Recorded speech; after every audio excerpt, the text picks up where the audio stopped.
The morning in Maplebrook began the way it always did, like the universe itself hit the snooze button twice before deciding to roll out of bed. A slow drizzle misted over the cedar roofs, wrapping the town in a sleepy fog that made even the coffee shops look like they were still yawning. On Main Street, the sign outside Been There, brewed that flickered to life, half neon, half hope, as Nora Hollis flipped the open sign with her usual enthusiasm, one hand balancing a tray of fresh cinnamon rolls.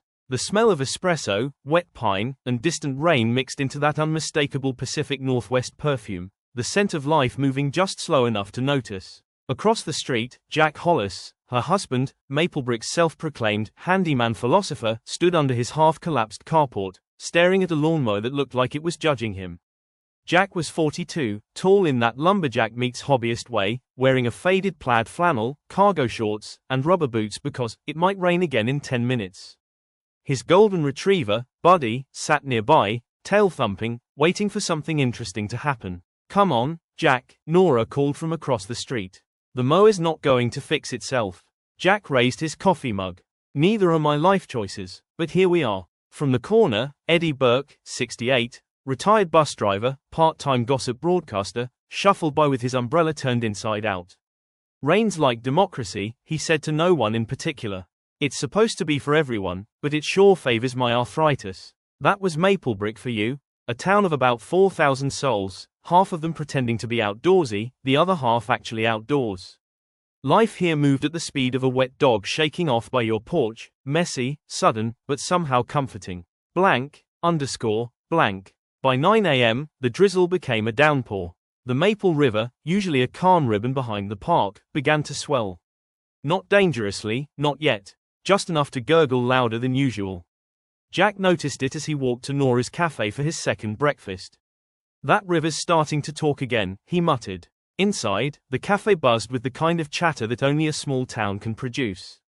Savannah Kim, the new art teacher from Portland, sat by the window sketching the rainy street.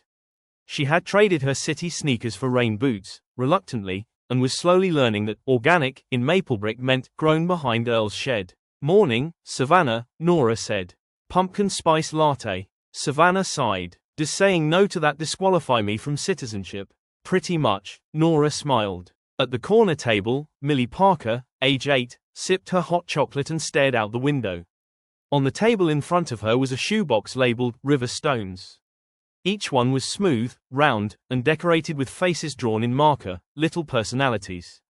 There was Smiley Steve, Grumpy Gale, and Sir Chip, who had a dent on his side. Jack walked in just as Millie's elbow nudged the box. Time slowed. The stones scattered, one rolling right into Buddy's mouth.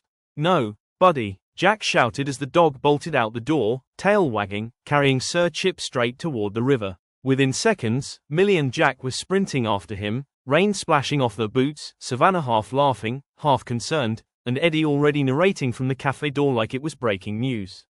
"We got a live one, folks. Dog on the run, kid in pursuit. This town hasn't seen action like this since the Great Bake Sale brawl of 14. Down by the Maple River, the scene looked like something out of a slapstick movie. Buddy stood midstream, water up to his chest, proudly holding the rock in his mouth like a gold medal. Millie, drenched but determined, yelled, "Give it back, you furry thief." Jack, trying to wade in, slipped on a mossy stone and fell backward with the grace of a startled walrus. His cap floated off downstream. "I meant to do that," he declared, standing up soaked but smiling. Savannah caught up, pulling out her phone. "Do I save you or film this for the internet?" "Film it," he said. "It's the only way my kids will think I'm cool." By the time Nora arrived, apron soaked, umbrella useless, half the town had gathered along the riverbank. Maplebrook didn't get much entertainment, so when someone yelled, "Jack's chasing a rock again," everyone assumed it was worth seeing. Finally, Buddy dropped the stone, wagged his tail, and trotted out triumphantly as if he'd performed a rescue mission. Millie hugged the slobbery Sir Chip like a hero returned from battle. The crowd clapped. Then, someone noticed the water level. The rain had turned the river into a mini flood, spilling over the path and soaking shoes. Eddie, always ready to deliver a metaphor, said, "See? That's life for you. Starts with a rock, ends with a mess." Jack looked at the rushing water, still smiling. "Yeah, but maybe that's how you smooth things out. Blank. That afternoon, the storm hit harder. Water crept into the park, the bridge started to groan, and the people of Maplebrook did what small towns always do, they gathered. Nora closed the cafe early, turning it into an impromptu command center. Savannah started painting signs to direct sandbagging teams, though she accidentally spelled emergency supplies as emergy supples, which everyone decided sounded fancier. Eddie brought his old transistor radio and declared himself head of communications, which mostly meant telling everyone when the rain stopped. Jack helped pile sandbags with the younger crowd, laughing between grunts. "Hey," he told Savannah, "don't look so tense. It's just water." "Yeah," she said, shivering, "until it gets inside your Subaru."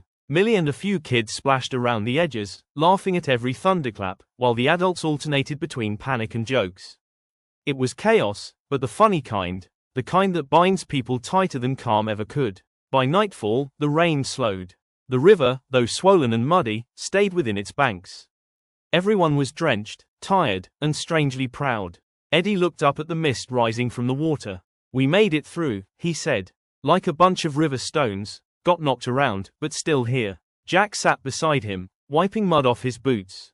"Guess life does that, huh? Throws you around till your edges wear off." Nora handed him a towel. "Good, you could use a little smoothing." He grinned. "You married a boulder, honey. And look," she said, kissing his cheek. "He's finally learning to float." The cafe lights glowed warm through the fog, laughter echoing inside. Outside, the Maple River murmured on, steady, patient, unbothered. It had done what rivers always do, moved everything a little, even the people. The next morning, Maplebrook awoke to crisp, clear skies. The storm from yesterday had washed the town clean. Puddles gleamed like little mirrors on the sidewalk, and the sun filtered softly through pine branches, casting golden streaks across the wet streets. Birds trilled audibly, the type of birds that seemed to know every small town secret. Jack Hollis stepped onto the cafe porch, drying his hair with a towel that smelled faintly of espresso and mud. He squinted at the Maple River, now calm, reflecting a sky so blue it felt like someone had photoshopped it. "See that?" Jack said, motioning to the glassy river. "It doesn't rush, it doesn't complain, it just keeps moving." Nora, balancing a tray of warm croissants, smirked. "And yet somehow, it's still smarter than you." The storm had left behind more than wet clothes. It had left stories, small jokes, and little adjustments in people's hearts. Savannah Kim, the art teacher, stood on the bridge painting the river, capturing every ripple and shadow. She had learned to laugh at the town's quirks, her favorite being Jack hollering at the river like it owed him money, and had begun to feel at home. By mid-morning, the town's cleanup had begun. Volunteers in rain boots and gloves gathered along the riverbank, picking up driftwood, stray trash, and the occasional rogue garden gnome that had floated downstream. Eddie Burke, now equipped with a walkie-talkie, narrated the proceedings like a sports commentator. "Folks, we've got a wobbly ladder here, a soggy pumpkin there, and, oh, a kayak apparently unsupervised in lane 3. It's neck and neck, but I think Millie's winning for sheer enthusiasm." Millie Parker, still soaking wet from yesterday's chase, grinned, wielding a rake taller than she was. "I'm not winning, I'm helping. Big difference." Jack appeared beside her, panting. "Yeah, but if you rake my boots one more time, I might declare war on river stones." Everyone laughed, a mixture of warmth and exasperation that only small-town America can produce. Meanwhile, Nora had set up a small cafe table near the river with coffee, scones, and sticky notes reading, "River helpers, take a break." Jack ambled over, trying to ignore the wet leaves clinging to his flannel. He took a sip of coffee, grimaced, then smiled.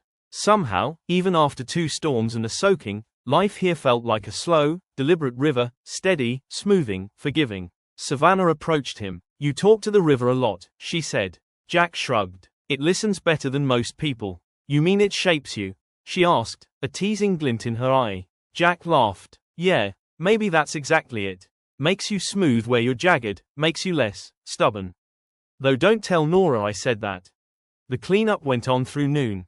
Children skipped stones along the calm river, now each one polished by the water, literal, river stones made smooth by flow. Some stones even bore painted faces, reminding everyone of yesterday's chaos. Eddie leaned against a post, observing with the sagely air of a man who had seen every Maplebrook flood in the last 40 years. "You know," he said, "people are like those stones.